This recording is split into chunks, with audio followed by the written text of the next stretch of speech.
มาสูงพี่น้องแมวเขากูเกาะกันเนาะคำกันก็ตกมันอยู่คืนวันที่5 เดือนธันวาคมปี2026เขาขามาโหทุบยากันในข่าวยามกลางค่ำกันเนาะคำนั้นก็ได้มาโหทุบยาพี่น้องเขาลึกอีกหนึ่งกันเนาะคำกันก็เดี๋ยวลองตั้งข่าวเมืองอเมริกันเลยตั้งเวเนซุเอลามาต่อแต่แค่ในพี่น้องผู้ปัญหาข่าวทางอีกหนึ่งกันเนาะเวเนซุเอลาในมือหลายปีป่วนมาเนาะมันจะนังนิโคลัสมาดูโรในได้เป็นประธานาธิบดีมาคารัง10 ปีปลายกันนะตั้งแต่ที่จะเป็นจอมจึงเมืองเวเนซุเอลามาก็ตั้งแต่ปี2013กันเนาะบอกว่ามีคารังหมอก10 ปีปลายในครั้ง10 ปีปลายในเฮียไทยเมืองเวเนซุเอลาเขาตกอยากตกผ่านกว่าที่เดียวว่าย้อนเมื่อช้างลาในจอมจึงนิโคลัสมาดูโรในเอาปันก้นจำใจมันเฮียก็ลองหนึ่งย่าก็เอามาปกป้องนาขึ้นส่วนตัวมันก็ลองหนึ่งใช่ไหมเอาเงินเจ้าในมาแจกจ่ายก้นที่หันลีเนื้อเจ้าเก่าเฮียไทยก้นเมืองเจ้าเก่านั้นขาดได้ไรกว่าเฮียไทยก้นเมืองเจ้าเก่านั้นปึงอิงลงปองจึงแห้งนะอาลาก็ลองหนึ่งไงเนี่ยพอถึงวันหนึ่งว่าในก้นเมืองในมีการมีงานมีเงินก็อะไรไปออกเมืองก็ต้องนำนะครับเนาะก็ในก้นเสื้ออันก็อยู่นอกเมืองใช่ไหมครับอันกันตุกย้อนว่าให้เหมือนเจ้าหนังเมืองอเมริกันเขาเนี่ยหลายๆเมืองเนี่ยให้เขามาจิ้มจอมการเมืองในเมืองเวเนซุเอลาย้อนเปิดประธานาธิบดีนิโคลัสมาดูโรในป่นเปลี่ยนดูหลายก้นเมืองแห่งหน้าป่นตีเนี่ยอันนั้นก็เป็นรองหนึ่งครับเนาะก็ในเหมือนเจ้าหนังปานนิโคลัสมาดูโรเขาจะได้เขามาซิมน้ำมันนะครับเนาะซิมน้ำมันเอกชนหมายถึงกลุ่มนี้ก้นเมืองนะครับเนาะผมซิมกว่าป้ากลุ่มนี้ของอเมริกันเขาเมื่อหลายปีป่นมากครับเนาะที่นั่นก็เฮ็ดใ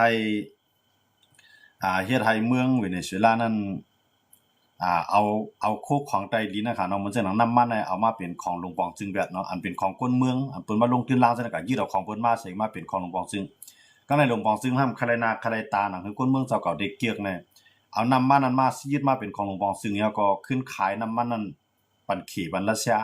แล้วก็อะไรเงินมาแล้วเอามาแจกเอาเงินนี่มาแจกก้นเมืองก็ในประวัตินึงว่าในยุโรปเขาตะวันตกเขาอเมริกันเขาได้รับซื้อน้ำมันเวเนซุเอลาเฮ็ดให้น้ำมันในกาคันมันตกแห้งแล้วก็ได้ขายป้อขายปี้บันรัสเซียเลยขี่เพราะเฮ็ดจังนั้นน่ะเงินอันยามมาจากสายบันคนเมืองจังก็เงินก็สิ่งว่ากำไรร้อยกำไรเงินเสียงกับกำไรร้อยในการค้าการขายก็อำเปลี่ยนตั้งตะวันตกของยุโรปเขาปิกเนาะอเมริกันเขาจะได้ปิกก็ได้กำไรการค้าการขายมันเปลี่ยนหลายๆมีเอาในกำไรนิโคลัสมาดูโรในเฮ็ดจังหือล่ะในมันมามันนำขึ้นมาแล้วก็มาเฮ็ดเงินออกนะครับเนาะเงินในเฮ็ดออกมาบางอย่างบางลงมันที่ใครเงินในเหมือนหางมีน้ำขึ้นเนาะก็มันเอามังมันใหญ่ก็ว่า1เงินในมังมันใหญ่กาคันนั้นสูงมากในเฮ็ดให้โคกของในเมืองจังก็กาคันในสูงตื้อหรือเก่าเฮ็ดให้สิได้คนในเมืองเวเซลาในมื้อเดียวในเพราะว่าก็ซื้อข้าวซื้อผักในไรว่าใจเงินนำเต้ๆคั่นเนาะเพราะว่าก็ซื้ออันมีไก่ใหญ่คันลงมาในได้ใส่ถุงก๋อยใส่รถเข็นในหลักกว่าคั่นเนาะใส่รถเข็นรถลากให้หลักกว่าเฮ็ดนั้นสิได้กวนในเมืองเวเนซุเอลาในก็ได้ข้ามตามตั้งทุกค่าลองในมานั่นคั่นเนาะเฮ็ดนั้นสิได้คนเมืองเวเนซุเอลาเขาก็บ่พอใจก็ได้ตุกย้อนหลายๆเมืองคั่นเนาะกำในที่อเมริกันมาซิมกว่านิโคลัสมาดูโรในประเทศไทยมีหลายๆเมืองที่บ่พอใจอันพอใจเหลือเพิ่นแล้วก็ที่เป็นป่าซิวเนาะป่าซิวเลยดังโคลัมเบียเนาะ2เมืองในเป็นเมืองอันที่จับเวเนซุเอลาเนาะก็ในอันเป็นโคลัมเบียในได้ก็เลยว่าอยู่ทางตะวันตกของเมืองเวเนซุเอลาครับเนาะก็ก็ติดจับกันทางเมืองเวเนซุเอลาครับเนาะก็อยู่ภายทางตก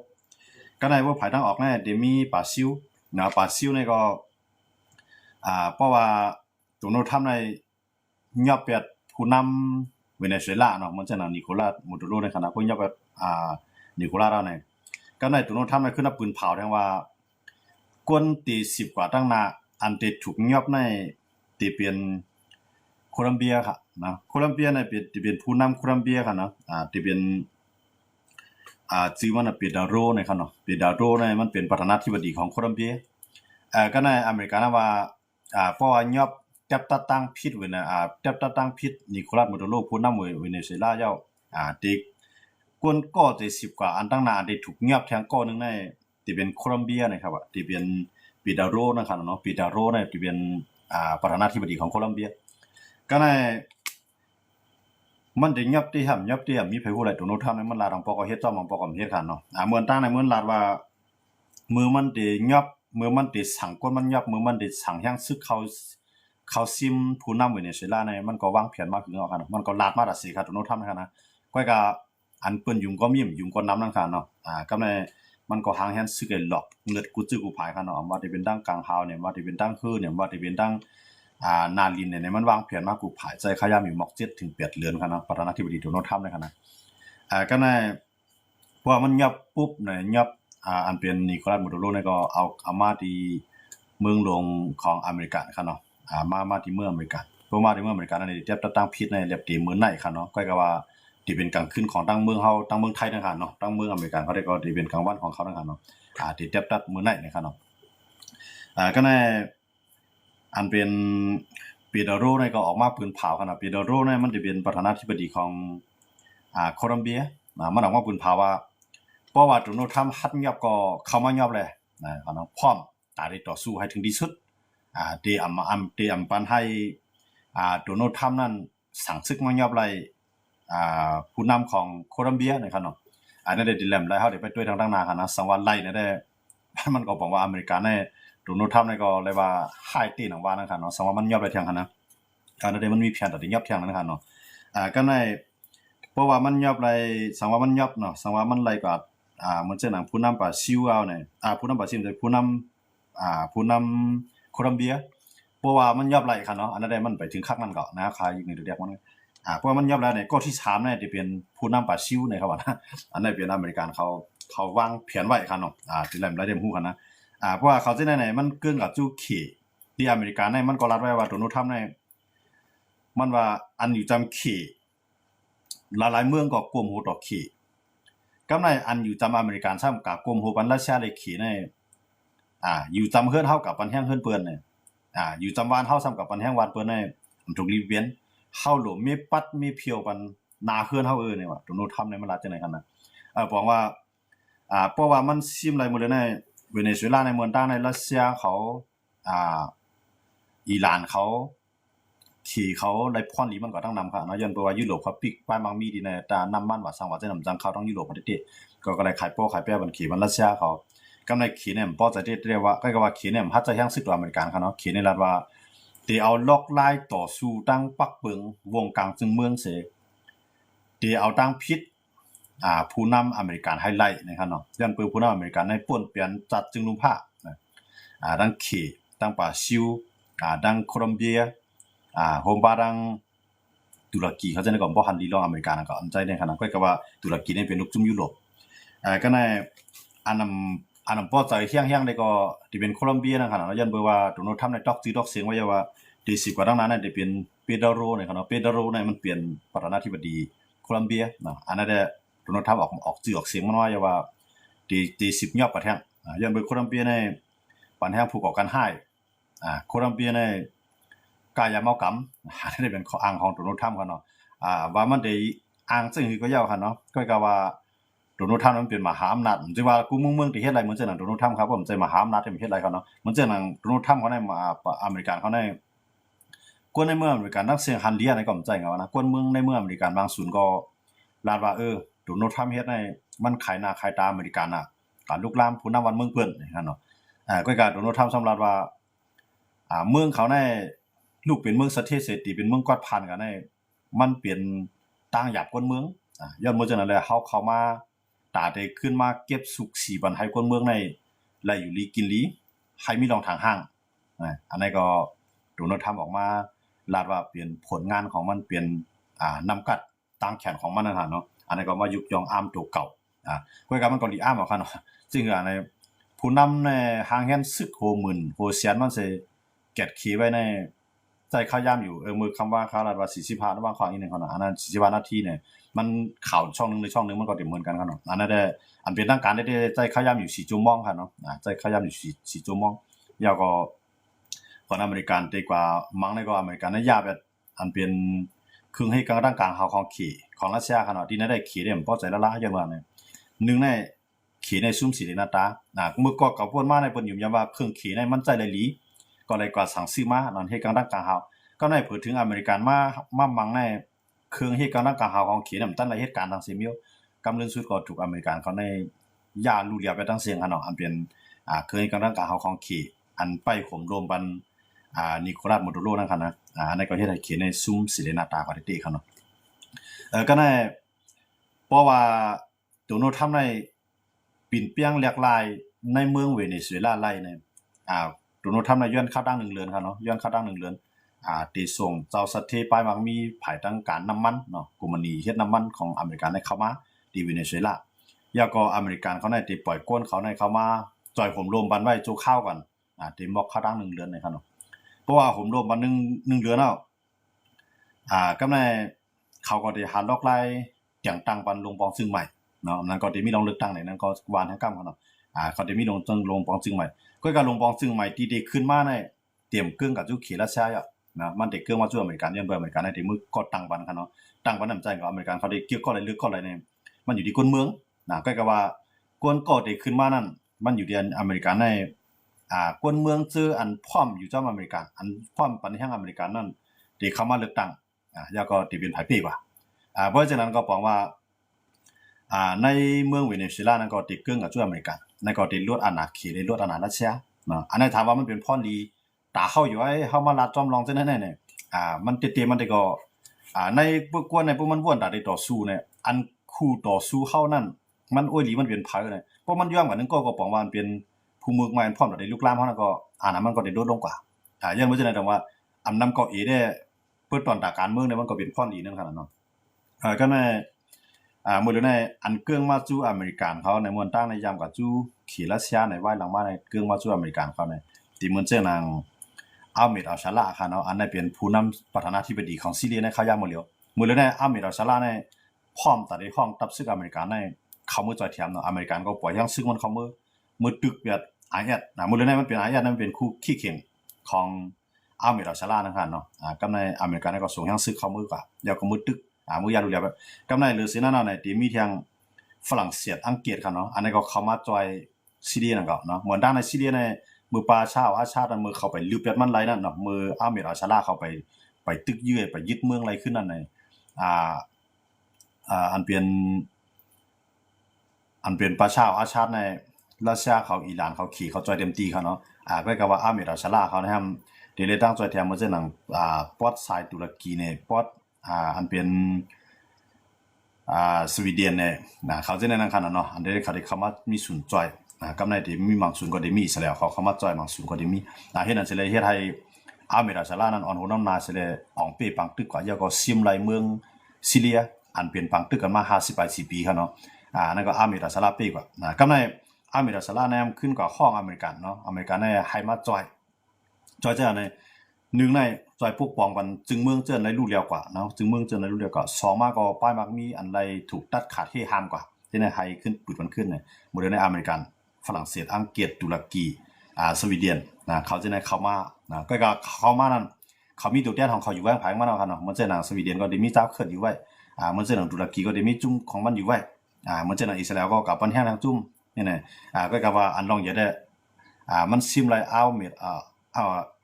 ซิมไลประชาอาชาติกันเนาะเพราะซิมไลประชาอาชาติในประชาอาชาติเนี่ยมันเป็นตีนเป็นมือของเขเป็นเอ็นเป็นแห้งของเขเขารัสเซียเขาอันนี้ก็บอกว่าในเมืองซีเรียในมื้อในเกื้องมาจู้อเมริกันเกื้องมาจู้ตะวันตกนั่นค่ะเนาะเกื้องมาจู้อเมริกันเขาตะวันตกเขาอันนั้นก็บอกว่าอเมริกามันจะหนังเขเขารัสเซียเขาในเตรียมมีอาณาประวัติสังไรในเมืองซีเรียเนาะย้อนไปว่าอันกวนก็เขาจอยแถมนั่นมันจะหนังมันจะหนังประชาอาชาตินั้นได้ซุ่มกับในอเมริกาชาลาก็เป็นไผปี้นะก็บอกว่าอาณาเขตรัสเซียนั้นตกลงกว่าที่ในเมืองซีเรียก็ได้เหมือนเช่นนางอิรักเนาะอิรักเขาอิรักในเมืองตั้งก็มันจะมีสถาหุนเสียนเนาะสถาหุนเสียนในก็เมืองตั้งในมันก็จอยแถมเอาตั้งจอยแถมดีเขตเอาตั้งจอยแถมดีรัสเซียเอาตั้งจอยแถมดีอิหร่านก็ในอเมริกันเขาในกำมังเบ็ดอันเป็นผู้นำของอิรักค่ะเนาะสถาหุนเสียนในค่ะนะ อันนี้ก็อเมริกันเขากับมังแบดนะมังแบดมือปานประธานาธิบดีบารักโอบามาเขาอยู่เนาะอันนี้ก็เฮียไทยอิรักนั่นอันไรเกิงจูขีเป็นแห่งของขีเป็นแห่งของรัสเซียเป็นแห่งของอิหร่านกำลังชุดมาในอเมริกันเขากับซิมเบียก็มือเรียก็อิรักก็เปลี่ยนตั้งตะวันออกกลางในเปลี่ยนเมืองเตียนใหญ่ที่สุดเลยตับซึกอเมริกันตั้งไว้เมืองหนึ่งครับเนาะอันนี้ในอิรักอันนี้บอกว่าซีเรียอิรัก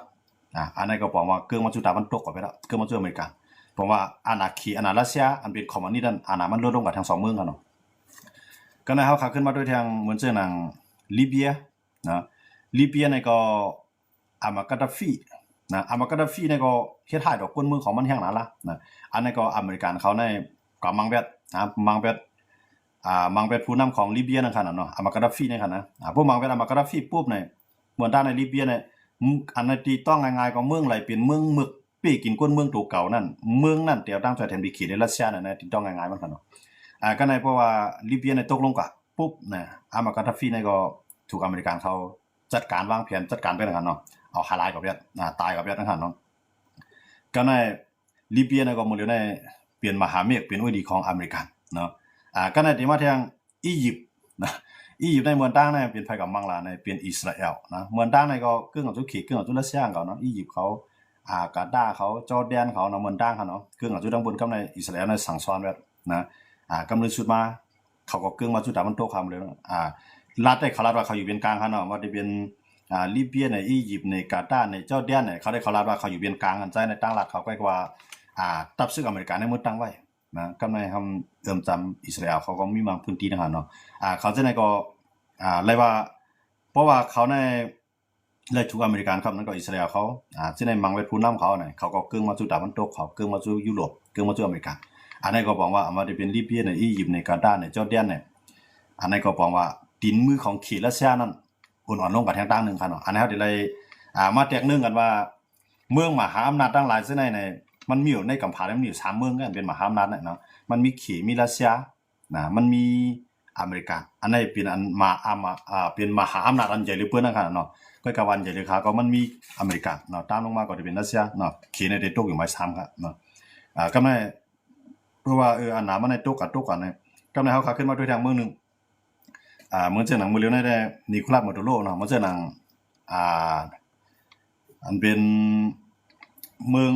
เวเนซุเอลาเขาเนาะอันค้าตึกรัฐลองตั้งแล้วก็ที่เป็นรองเมืองเวเนซุเอลาก็ในเวเนซุเอลาในเพราะมันอันเป็นจอมปองซึกเขาได้คำไปย่อมค่ะนะก็กับประธานาธิบดีเขาได้อยู่ในกำมืออเมริกันเนี่ยนะก็ในเป็นจอมปองซึกของเวเนซุเอลาเนี่ยออกมาปืนเผาว่าทางแฮนพร้อมตัวต้านยอดแต่ตึกโตอเมริกันนะครับว่านะอเมริกันรัฐว่าโดนัลด์ทรัมป์รัฐว่าเพราะว่าอำปันให้มีลองเรียกลายจึงเมืองเวเนซุเอลาอำปินเปียงอำปินปลายเรียกลายลอกลายอุปเปิงเมืองเวเนซุเอลานั้นอเมริกันตีสูงแห่งซึกเข้ากับทางปอกที่2อันนี้โดนัลด์ทรัมป์รัฐไว้ครับเนาะก็ในพวกอเมริกันเขาว่าในกำนั้นเป็นจอมปองซึกลงเมืองเวเนซุเอลาก็รัฐว่าเขาพร้อมตัวต้านตัดได้รับมืออเมริกันในขณะมันบอกว่าเขาพร้อมตัดได้ตึกอเมริกันนะครับเนาะเวเนซุเอลาในพร้อมตัดได้ตึกอเมริกันก็กับผู้นำก็ได้อยู่ในกำมืออเมริกันไว้ว่าให้อะไรเขารับความเขาในหลายเพื่อเขารับความเขาในก็คนเมืองเจอปันใจเขาเต็มเจออันปันแห้งเขาเต็มมีแห้งใจเขาก็เลยว่ารับความมันว่าเขาพร้อมตัวต้านเนี่ยแต่เดมาอเมริกันที่ในอเมริกันปันเข้าย่างเขาในเจ็ดเหลือเนาะครับเนาะเจ็ดเหลือในตัวโน้ตทำในทางแห้งอะไรที่เนี่ยนะก็ในเหมือนเจ้านางนิโคลัสมาดูโรในก็มันก็รับว่าเขาพร้อมแต่ได้ตึกต่อสู้ตัวอเมริกันเขาพร้อมคนเมืองก็พร้อมคนซื้อก็พร้อมมาเนี่ยก็กะว่าต่อให้พร้อมนั้นนี่ก็อเมริกันในใจเขาย่ำสีจูมองให้ซิมเบียดผู้นำเขาข้ายามันตึกนอนรับพันดีอยู่นั่นขนาดเนาะอันนี้ก็เช่นไทยนี่พังหางว่าอเมริกันในแก่เตแคนเตอำลาดมีเหลียวแกเฮ็ดเตเฮ็ดนี้ตัวให้ก้นดังกำพาสารคัดจีนนี่ซีซ้อมก็สนใจมันลาดว่าเขาเฮ็ดดีที่สุดอเมริกันในเขาลาดว่าเขาเฮ็ดดีที่สุดย้อนเปื้อเมืองเขาในเขาเป็นมหาอำนาจเขาได้เลยด้วยถึงเมืองหิมพร้อมเขาเพราะว่าเมืองแล้วถูกเตียกเตียงถูกเป้กินถูกลูหลายเขามีส่วนและเขาจ้อยอันนั้นเป็นภายอเมริกันเขาลาดไว้ขนาดก็กะว่าภายขี่เขาซะมาขี่เขารัสเซียเขาได้เขาถึงลาดว่าเมืองอะไรก็อยากต่อให้เมืองนั้นปกป้องซึ่งก็อยากเป็นรองของเมืองเขาอเมริกันมีส่วนมีสิทธิ์ตัดให้เขาแทรกแซงจิ้มจ้อมในการเมืองเปิ้นนั่นเด้เป็นขี่เขารัสเซียเขายิบกำตื้อไว้ยิบตื้อกำไว้ความเขาไหนครับเนาะบอกว่าตั้งยิบตื้อกำความของเขานั้นเหมือนกันขี่ได้ลาดว่าแทรกแซงการเมืองเปิ้นอันนั้นได้เพราะเขาเป็นคนเมืองตุ่มตู้เขาก็ได้ฮู้กันกูภายเนาะกูก็ ว่าเขียนในแซกแซงเมืองเขาแซกแซงเมืองเขาเขาก็พูดกันเนาะบางปอกบางอะไรเขาก็ได้โลความไทยเนาะแซกแซงที่ว่าจิมจ้อมนะครับเนาะ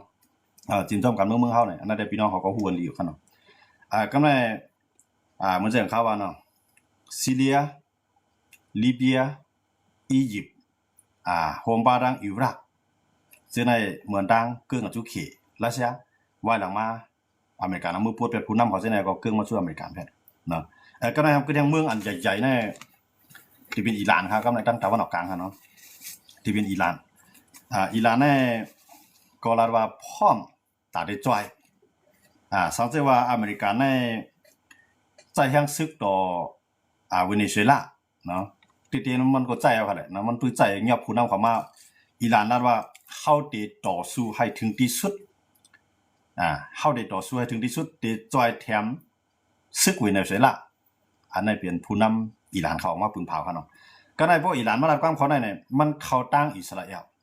เนี่ยมันใครจันอเมริกันเลยอิหร่านมังกันอยู่ยะมันติเลยจิ้มจ้อมข้ายามดีมันอิสราเอลในไปเอาข้ายามดีไปมังอิหร่านทางก้ามเอาค่ะนะก็ในเพราะว่าโดนัลด์ทรัมป์ในมัน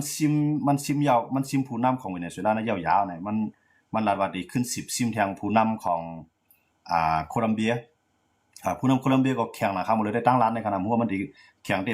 มไปผู้กันเนาะก็ว่ามันเจอหนังนิโคลัสมาดูโรในก็ตั้งร้านในแข่งพร้อมตาได้ต่อสู้อเมริกันเตรียมปันอเมริกันได้มาป่วนเปลี่ยนเมืองเขาเลยง่ายๆสีโจมองก็ยาวๆเขียวลิงามอะครับเนาะขยำสีโจมองอันนั้นได้ไปด้วยทางโคลัมเบียในมันก็เป็นเมืองใหญ่อินนะโคลัมเบียในก็บ่ใครเปลืองกันตั้งเวเนซุเอลาก็ว่าเวเนซุเอลาในมีน้ำมัน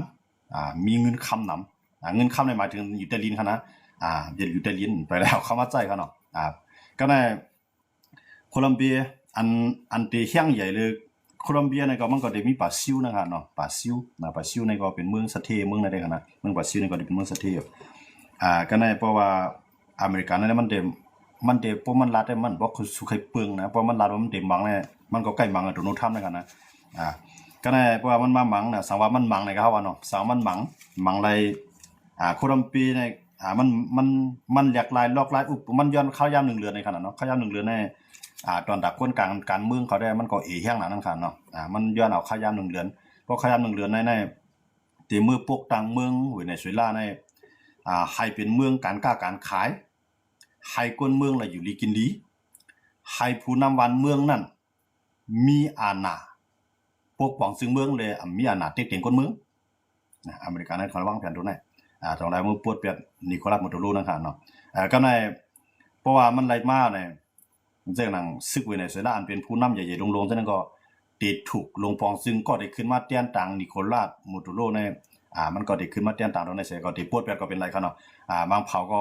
เวเนซุเอลาในอเมริกาอเมริกันเสียเลยเรียกไล่ปึงอุปปึงกว่าเลยลีก็เปลี่ยนกว่าไล่ครับเนาะมือเลยได้มันเป็นมิวซึกในขนาดนะมิวซึกได้เปี้ยก็ย่ำมันถึงรัดแข็งไว้กันนั่นครับเนาะอันมันรัดได้มันจะจอมปองซึกของเมืองเวเนซุเอลาได้ก็ถึงรัดว่าตื่นเตอำปันให้เมืองในปีนไปเรียกไล่ย้อนเปิดซึกอเมริกันตื่นเตรียมให้ลอกไล่อุปปึงพ่องงามเมืองเวเนซุเอลาในเรียกไล่ตับซึกเวเนซุเอลาตีต่อสู้ให้ถึงที่สุดอันนั้นได้จอมปองซึกภายเมืองเวเนซุเอลาเขาออกมาลาดเดียวกันเนาะอันนั้นได้ก็ตีไล่เตี้ยตั้งที่อเมริกันในปืนเผามาคาดังเปลี่ยนเฮาจิตเหลือเนาะเขาก็ลาดว่าดีตัวช่วยถึงที่สุดเนี่ยกำลังสุดมากวนเขาได้ตายหมากตายมือหมดครับนะอันที่กลางกลางเฮาเขาเนี่ยตั้งยื้อเครื่องบินอเมริกันตายไปตั้งยื้อเครื่องบินอเมริกันลงในสิลัมกำลังเหลือน่ะกล้าปล่อยวันคิวเอาผู้นำเขากว่าได้ง่ายๆเนาะอันนั้นได้มันนี่พาหาว่าเครื่องล้างหน้าของขี่นั่นมันโฆษณาชวนเชื่อเนาะมันแจ้งว่ามันปืนเผาป่นตีมันก็อันที่มันนั่นนำกัดมันนั่นถึงหนังอันที่มันปืนเผานะว่าได้อเมริกันให้กว่าในมันปืนล็อกมันปืนใจนะใจลิซื่อสังสิ่งในสแกนด้วยนะครับเนาะมันด้วยว่าดีไลมันเป็นเครื่องล้างหน้ากันเฮกังนิโคลัสโมดูโรนะมันอเมริกันเขาวางแผนโดนนั่นตั้งนะยาก็ใจเครื่องบินในก็ปล่อยหมากใส่ยาก็เอาเฮลิคอปเตอร์ในกว่าจ้อมาก็ปล่อยก้นในหย่อนลงกว่าให้นั่นก็มือเมียใส่ทีมจริงๆหั่นเนาะแม่นพ้องขยำนอนเย็นเนาะที่นิโคลัสโมดูโรเขานั่นขนาดเนาะอันนั้นได้เป็นตัวอย่างว่าอเมริกันเขาได้เรียกว่าแก้แขนเตะกัดแขนเตะนะครับเนาะยังซึกในเตรียมไรใจนำมันก็กว่าใจเหงียในน้ำใจชายขาวในก็เรียกว่าแก้เตะเขาเนาะก็ได้ขึ้นมาด้วยที่ว่าอันเป็นเมืองโคลัมเบียเนี่ยเมืองโคลัมเบียเนี่ยก็ได้เขาถึงรัฐว่า เฮาตื่นเตให้มันเหมือนเจ้าหนังเวเนซุเอลาเฮาตื่นเตต่อสู้ให้ถึงที่สุดอันนั้นได้มันเป็นข้อความผู้นำบ้านเมืองน่ะมีแผนรัดความอ่อนๆครับมันตื่นรัดความแข็งแรงของมันกันเนาะยันบ่ฉะนั้นแล้วเฮาได้ไปตุ้ยว่าอเมริกันในตัวนู้นเท่านั้นจังมันได้เฮ็ดดิมื้อเลยได้ขี่เขารัสเซียเขาได้กวนใหม่นะยังค่ะนะซึ่งอันนาเขาได้ลดลงกว่ากำ100นะครับเนาะอันนาเขาลดลงกว่าอันกำไรเพราะว่า1เครื่องน้ำหนักขี่อันปันเวเนซุเอลาก็ใจนั้นอำใจตื้อไลเตซื้อมาได้ไกลคันลงก้อยก็ว่าถึงมือผู้เขียนมานั้นอำตันยื้อไหลถูกใครผู้เขียนนั่นอย่าไร